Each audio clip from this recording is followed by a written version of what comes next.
Shannon Tweed, Playboy's Playmate of the Year in 1982. Apparently everyone in the 80s was spanking it to Shannon Tweed, and as an actress, her name quickly became synonymous with quality erotic films. Films such as The Naked Truth, Night Visitor, Hot Dog the Movie, Tag Team, Loose Women, and Cannibal Women in the Avocado Jungle of Death. As Playmate of the Year, her name on the cover meant that the hottest woman alive was going to be in this movie, and you were going to see her jumblies. That's why this Reb Brown movie looks like a softcore porn. Because trust me, these aren't Reb Brown's legs. They're not Shannon Tweed's legs either. And neither are these. I suppose there's no law against using the exact same picture for two different movies. Show me in the Bible where it says you can't! Well, since the firing line is public domain, it's been released about a dozen times, each with a different box cover, and they're almost all full of lies. She never wears this in the movie. She never wears this. She definitely never wears this. Trust me, I'd remember. Yeah, right. This one's just using the same picture as Playboy. She never looks like this, and there's no Apache helicopters in the movie either. She never wears this. Are you getting a bad feeling about this one yet? Der Kampf 2? Oh no, is this a sequel to something? No, trust me, it's not. It's one of those fakey sequels like Zombie 5, made, no doubt, to capitalize on the wild success of Miles O'Keefe in Der Kampfgigant Ein. That's not Reb Brown. Actually, holy shit, this one does kind of look awesome. He's dual-wielding fucking bazookas. Miles O'Keefe is the fight giant. Ugh, directed by Bruno Mattei.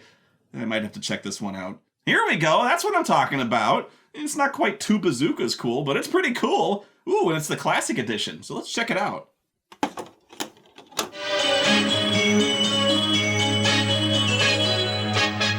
Great, now I'm gonna be humming this theme for days.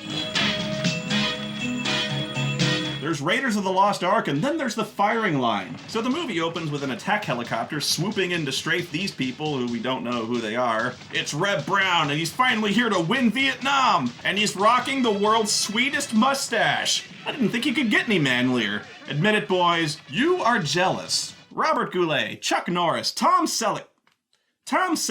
Burt Reynolds would be powerless without his mustache, so don't knock it till you've tried it. Still on the fence about this one. As you'd expect, Reb immediately starts laying waste to every sucker he sees. At least it's implied. You never actually see any rockets hit the ground because special effects are just hard. So instead the ground just spontaneously explodes.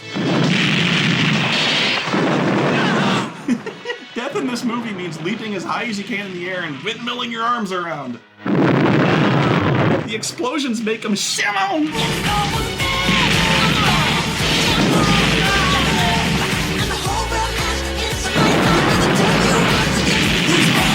Who are we? And where are we going? And why does Reb Brown hate us? Ah! He looks hungover. Reb, you're slaughtering people with an attack helicopter. It's okay to have an emotion, buddy. Come on. He looks like me when I started playing Star Wars Battlefront. It looks like he's considering switching to a no-contract renewable monthly cell phone plan. You really do save a lot of money in the long run, you know. This guy's rocket launcher makes an explosion exactly like the rockets from the helicopter. It's almost like these two shots are completely fucking unrelated. Oh, this movie sucks turd already. This music, fucking atrocious. Give me a second.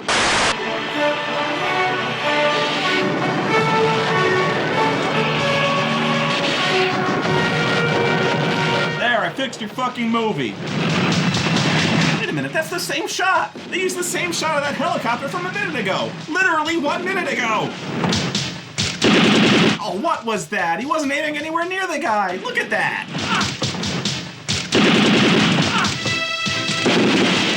Jesus Christ, he was aiming like 90 degrees in the wrong direction! Why would the actor even do this? They're in his peripheral vision! Were they using live ammo or something? You better not shoot anywhere near him. They forgot to add a sound effect. Oh my god. They did it again! They used the exact same footage! You can't do that! All these shots are completely disconnected from each other. They could be arranged in any random order and you'd never be able to tell. And I can prove it because that's what I've been doing this whole time. I swear, they had to have just filmed a helicopter flying in circles for maybe 2 minutes and built a whole movie around it. Anyway, this guy gets shot and taken prisoner along with some other woman. Apparently he's the leader of the rebels that Reb has been turning into salsa, who are fighting against the oppressive government of someplace. We are never told what country this is. ever. It's supposed to be somewhere in Central America, even though almost everyone in this movie is either white or Indonesian, and none of them speak Spanish. But they have Spanish-sounding names. Guess this is the end of the trail for you, Rodriguez. Yeah, right, that's Rodriguez, the old, white, tired-looking, blonde Central American freedom fighter. Rodriguez! I bet he nails this Hispanic accent, man. My failure does not mean that the fight cannot be won. Nope! Carrao! Carrao! You're already finished, Rodriguez. It's better a political trial to educate my people than to be a silent martyr. I expected so much better out of this guy. This is actor Mike Monty, now making his third appearance on the show. The guy's normally like this chameleon of acting, disappearing into each role. I bet you didn't recognize him as the guy in Last Flight to Hell, as the guy who hates the fucking Chinaman. Perhaps his most prominent and memorable role was in Blood Debts as the ruthless kingpin of crime, Bill. I'm serious, same guy. Told you he was good. Recruit more pimps, more pushers. Ooh, and he's taking applications. Well, he was, then he exploded. I never had enough previous work experience on my resume to get hired as a pimp. Anyway, something I found interesting. In Germany, the movie Blood Debts was given the alternate title, and I'm not even kidding, Ninja Jäger. Ninja Jäger. Are you allowed to just lie like that in Germany with movie titles? Because trust me, no ninjas get Jaegered in that fucking movie. That's like me taking Death Wish and calling it Dinosaurier Krieg 2. I just don't know how to feel when I'm around you, Germany. Even when I know you're lying, it still turns me on. Looks like your little revolution didn't get too far off the ground. Oh hey, I recognize him too. It's the BAM guy. Bam. Big-ass motherfuckers. Perhaps this little slut would be more talkative. Nice uniform, dude. What do you use to hold that patch on there? A stapler? We did a hell of a good job here, Mark. Why don't you give it a rest, huh? Okay, so Reb's captured these two. Captain Needlepoint here pretty much says, I am going to torture and rape this woman. Our hero doesn't seem to give a crap and tells everyone he's going back to the hotel in his attack helicopter. What? That wasn't the VHS tape. I'm watching this on DVD. That's what the movie actually sounded like. Later, at Cafe Restaurant, Reb spots Shannon Tweed from across the room, and the hunt is on. Check out Reb putting out the vibe, working the magic. And we got a bite! That was all mustache, people. Women are powerless to resist the Tom Atkins. That man was a vorpal sword of male sexuality. Not correct. Did he just say his name was Mark Hardon? Not correct. He did! Mark Hardon! Not correct. Looks like you do have a few useful talents, Mr. Harden.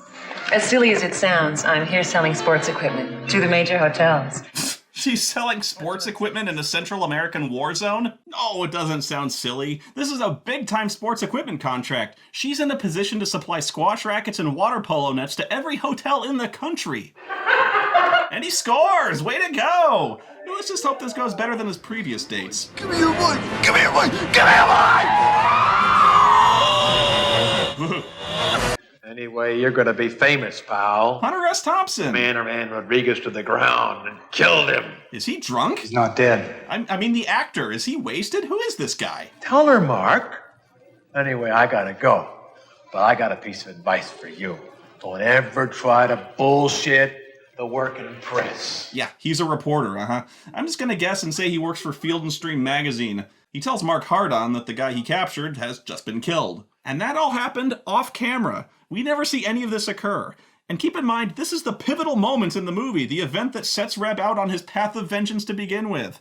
And the only reason we know about it is that we're told secondhand by some drunk asshole in a boonie hat.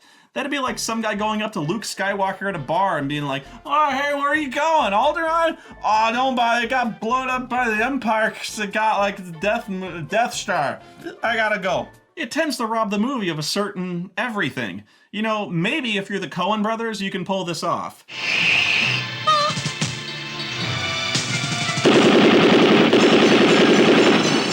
I remain fucking skeptical. So, Reb walks into Milton's poorly mic'd office to demand some answers. Jim, what do you know about the death of Rodriguez? You gotta be kidding me. War and you talk about that. Be reasonable. The guy's a pain in the ass. I had no choice. He was being a dick. Cut the crap. Either you're in or you're out. No. You're out. Out cold, that is.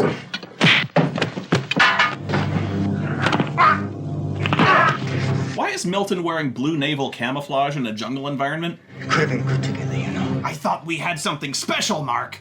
They capture him and, for no reason, torture and interrogate him by clamping electrodes to his nipples and making him wear headphones.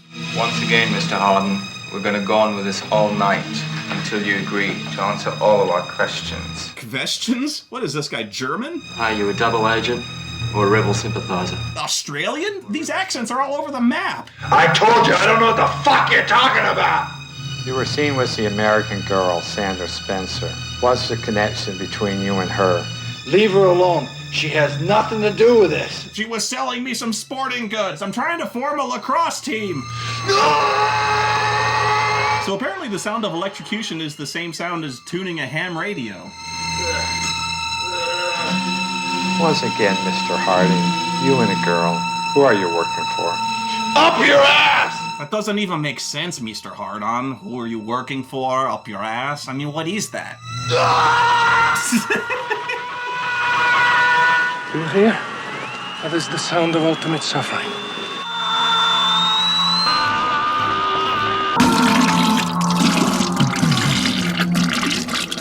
I wonder what they're playing in those headphones. A little bit of money got in my life. A little bit of every girl by my side. Don't get my heart.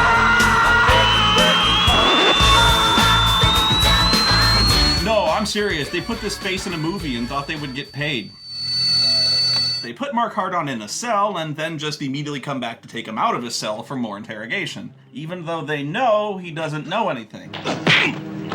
Oh, come on, a kick can't make the same meat-slapping sound effect as a punch. Am I the only one around here who gives a shit about the rules? Whoever was in charge of Foley was way out of control. Listen to what it sounds like when he throws this guard into the wall. I mean, it's like they got their sound effects by holding a tape recorder up to the TV while playing Street Fighter II on Super Nintendo.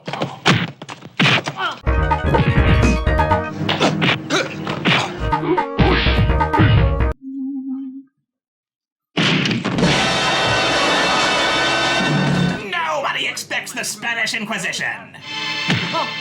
Reb escapes the camp in a stolen Jeep, so a bunch of soldiers grab Shannon, like she's really gonna know where he is. She's from America, did you notice that? Americans wear the American flag. From America. Where's Harden? I don't know. You lying whore. Pate. Look, I don't know. I just met the guy. Puta. You know, when your Spanish is less authentic than Rob Schneider, I'm not even sure what's worse. Rob Schneider's trying to be funny. Puta. Oh, you just know I'm gonna find some way to run this bit into the ground. It gives me great pleasure to get rid of you meddlesome fools. Meddling fool! Looking for me, amigos? His accuracy is amazing. Spray them bullets. Come on, get up! Woo! Come on, go! Alright, they drive off in the Jeep, and this is where pieces of the movie just start falling off entirely like a first grader's bad pasta sculpture. Just watch. Got me in this goddamn mess, damn it, get me out! Hey, I just saved your butt! Yep, it's gonna be one of those movies, you know, with the macho man and useless bimbo and they bicker like assholes constantly. Shit! Yeah. What? We're out of gas. Oh, great! Only, like a really bad one of those movies. Where are you going? Wait a minute! Wait! Indy! Well, can you at least tell me where we're going? No! The less you know, the better. Why? He's trying to find the rebels, who are sure to be super welcoming considering he was butt-fucking them out of a helicopter yesterday. Turns out they're not. Here's the man you want, right there. That's the one. See, trust issues may be a problem with this relationship because shortly after Mark Hardon shows up, so does another attack helicopter. Get out of here! Well, I say another helicopter, it's just footage of the same helicopter from before. So let's just do another 10-minute scene exactly like the one we just did. Why are they shooting in different directions? There's only one helicopter! Silence will fall. Shit! Silence will fall. He fake coughs worse than most Slenderman videos I've watched, and I can't even hear it. What the fuck are they shooting at? They are shooting at nothing! Nothing! And if Reb is here, who the hell is in the helicopter?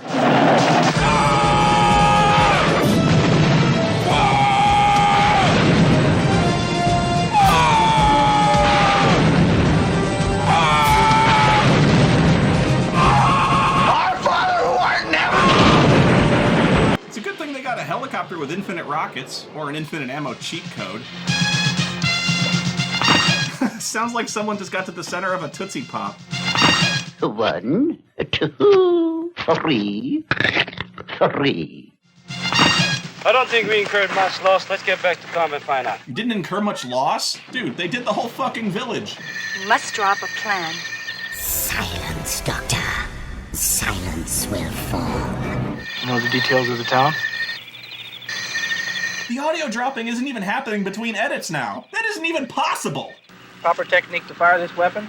Take the weapon up into your shoulder. Reb starts teaching the rebels how to fight, because, you know, they were clueless up to this point. Do not pull the trigger, squeeze. And then yell, "Ah!"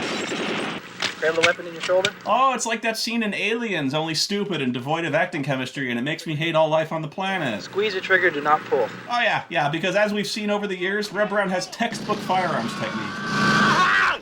This is the M203, combination M16 and M79 grenade launcher. What the hell do you shoot with this? You can shoot anything you want with it. Shoot the director! Actually, he shoots this poor fucker with it. You think you got him?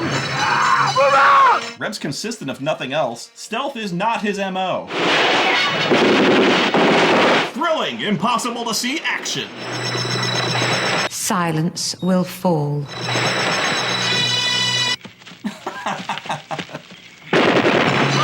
Look at that firing technique. Mark Hardon taught them to be killing machines. Wait, I'm on your side. Squeeze the trigger, don't pull. Good. This whole thing gets a little awkward when Mark reveals that he didn't really have much of an agenda in capturing this place, aside from just slaughtering everyone. So they just sort of go home. Give Shannon here a chance to wash up, catch malaria, discover some fascinating exotic waterborne vaginal parasites. Oh, be honest now. You didn't really think you were going to see boobies in this movie, did you? There's only one kind of rockets this director cares about, and they ain't hers. I hope you realize that you're a sitting duck for a reconnaissance plane. Not like our new headquarters, which is expertly hidden in this open field. Might as well get the sex scene out of the way while we're here. You do realize that Reb has to take his clothes off for this too, right? Just thought you should brace yourselves. Want to get lost? You know the waterfall. Is it safe? Kinda safe. How safe? Oh my god, what? Did they seriously no. How safe? The one time they ADR the dialogue and it's in a close-up where her mouth isn't moving. How safe? And look, he's touching her hair in the close-up and now he's not. I don't even know how you do that. That cannot have been an accident, but why would you do it on purpose? It's impossible not to notice. They couldn't just cut to any random close-up of his blank, dumb fucking face during that line. Yeah, the continuity would have been for shit, but it's not like it could get any fucking worse. And then he just starts railing her up against a bunch of jagged, broken fucking rocks. Why don't you smash a tequila bottle on the ground and pound her ass into that one too, huh, Reb? Oh no, I do not want to think about Reb getting a blowjob, no! Oh, thank God. Yeah, I'll bet she's having trouble walking. How about next time you lay down a big fucking sheet of sandpaper and screw on that? Jesus Christ. And by the way, we never see her topless in this movie. You know, I'm gonna sound like a complete pig here for a second, but isn't that why you put her in the movie in the first place? Not to minimize her considerable acting talents, of course. Shannon Tweed, star of such films as Hard Vice, Dead Sexy, White Cargo, the Indecent Behavior Trilogy, White Cargo, A Very Satan Christmas, and apparently a master fucking ventriloquist. How safe? Am I wrong in feeling just slightly misled here? You give a Playmate of the Year top billing, you make me suffer through this fuckness, and there's no boobies at the end of this diarrhea rainbow? How do you fuck that up? That's your binoculars effect? You couldn't have gone a little bigger on the viewfinder? Check out the magnification, too. Yeah, you really fucking zeroed in on these guys. I feel like I could reach out and touch them. That's why we have to infiltrate and attack from within. Mark Hardon is essentially made the leader of the entire rebellion, so he starts leading attacks against the government of, El Jungolumbequivador. Oh, good. Here's the map. We'll launch a surprise attack to catch them off guard. Man, was I wrong. Mark Hardon isn't trying to lead a rebellion against some generic Central American junta. He's trying to overthrow the government of Australia. No wonder there's so many white people.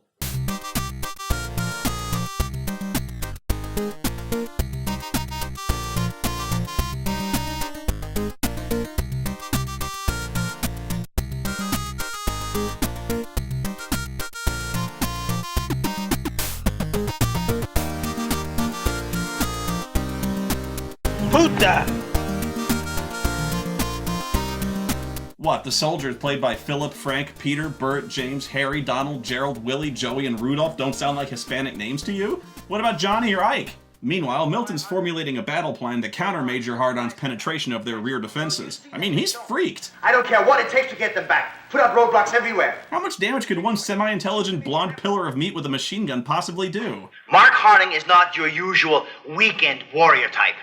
He is an elite. Oh shit, he's an elite. Well, this is serious. Better head out to the golf course and alert the ruler of Australia, El Presidente John Landis? I wouldn't worry about it, Governor. He's already got a tempting reward on his head. Sooner or later, Judas will step forward and talk to us. Are you implying he's Christ-like? A peasant's messiah? Well, yeah. Because if you're going to compare Reb Brown to any other man, it'd be Jesus Christ. I think we should start taking reprisals against those peasants who are helping them. Reprisals against civilian targets are counterproductive. They discredit the government and build more support for the bandits. You can't!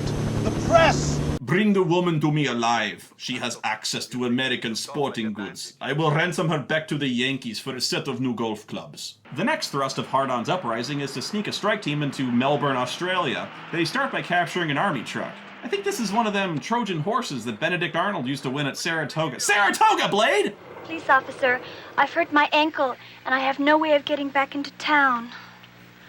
Okay, so the script called for an actress to show some leg and use her sexual wiles to distract some soldiers. Alright, hey Shannon Tweed, could you go find that other actress? Yeah, the one with the really sexy legs. Oh yeah, daddy likey.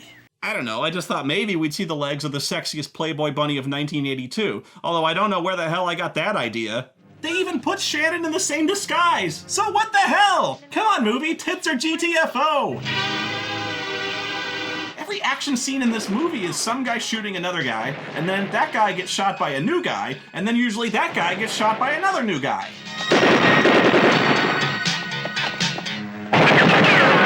Anyway, the rebels win pretty quickly. So remember the gal at the beginning of the movie who got, yeah, that one. Well, Legs here was her sister, and she wants answers. Silence will fall. I think I know a way of questioning the people who raped and killed my sister. I did not kill Rodriguez, it was Nunez. What about the girl that was with him? We gave her great pleasure. What? What the fuck were you thinking, man? Oh my god! And then he dies from his dick wound. We gave her great pleasure.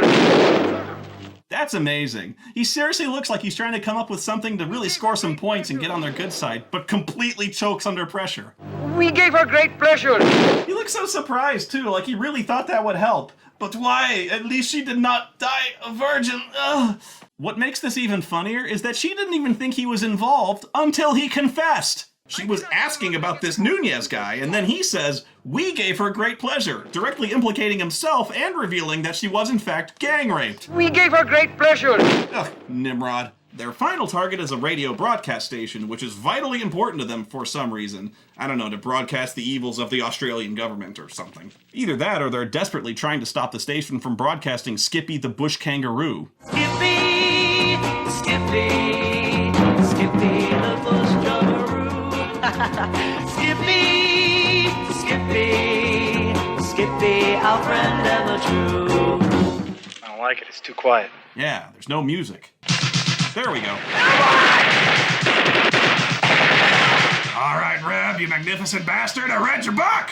It turns out to be a trap, so they barricade themselves inside the fortified building full of soldiers. Say, you know what might make killing everyone in a building a lot easier? Some sort of flying machine that can deploy high-velocity explosive ordnance from a safe distance. Nobody ever accused these guys of being smart, though. Yeah, send 3 more guys into the exact same spot. Maybe the third wave will get them. Good! Well, now they're stuck inside the building with no way to escape, until they find some old guy just wandering around who tells them, and you're gonna fucking love this, he tells them there's a secret passage in the basement that leads to safety, because the radio station just happens to be built on top of a natural cavern formation. This movie is shit!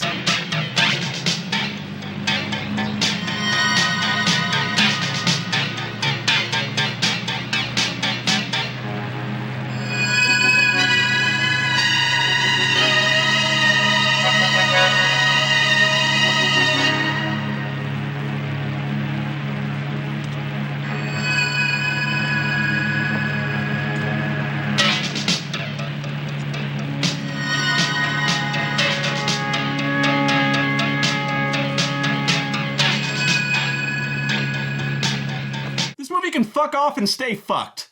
Mark, what about you? Create a diversion. He's gonna make a diversion. Okay, big, white, loud, moving quickly, that makes sense. The Rebels' fallback plan is they've rigged the bridge along their escape route to blow. I don't like this. Reb has a bad history with exploding bridges, and it's really deja vu when there's problems with the detonator here, too. Turns out the shady, shifty-eyed, suspicious-looking guy who hates all the heroes' plans was a traitor all along. Now you'll hand over the detonator, Carlos. What's funny about this is the Rebels don't even take him along for this attack, but then he shows up on the bridge in street clothes for no reason, and none of them question it for a second. What happened? Oh, very smooth. Now that's some Shakespearean death acting. Oh, right, there were 5 other guys. Shit! Oh!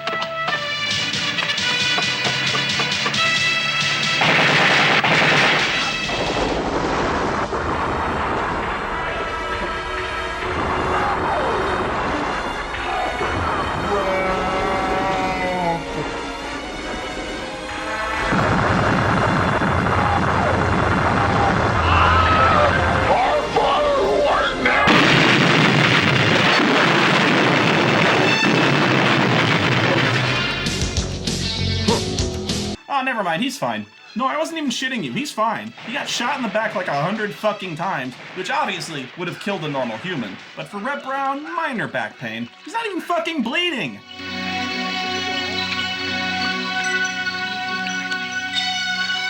You know, I'm sure what they said was tremendously romantic, even though I didn't catch a fucking word of it. But in a way, it's better not knowing. It's more intimate, because whatever they said was harder to make out than Bill Murray at the end of Lost in Translation. Oh my god, I want to find that cunt loaf who made this waterboarding of a movie and make him use his own dick as a snorkel. I don't even know what the fuck that means. And on that wet, malformed, lumpy brown note, I'm afraid our journey of death and destruction with Reb Brown has come to an end for the last time. That's the last movie. If he's killed it, you've seen it. And we have seen a lot of crazy shit along the way, haven't we? We've seen androids, dinosaurs, Sasquatches, kind of. We've seen hang gliding from a bat, hang gliding from a motorcycle. We've seen werewolf dwarves, purple cavemen, Viking bikers from hell, and big-ass motherfuckers. Big-ass motherfuckers. I'm just glad you guys have been there with me through all the good times and helped me laugh through all the bad ones. It's been an honor to share something as crazy and as stupid and as wonderful as this with all of you together. So, thanks everyone, and thanks to Reb Brown. It's weird though, strange feeling. Reb Brown's been with the show since the beginning, it seems like. And now that I'm done, it's like there's this void. Not just anyone can take his place, you know?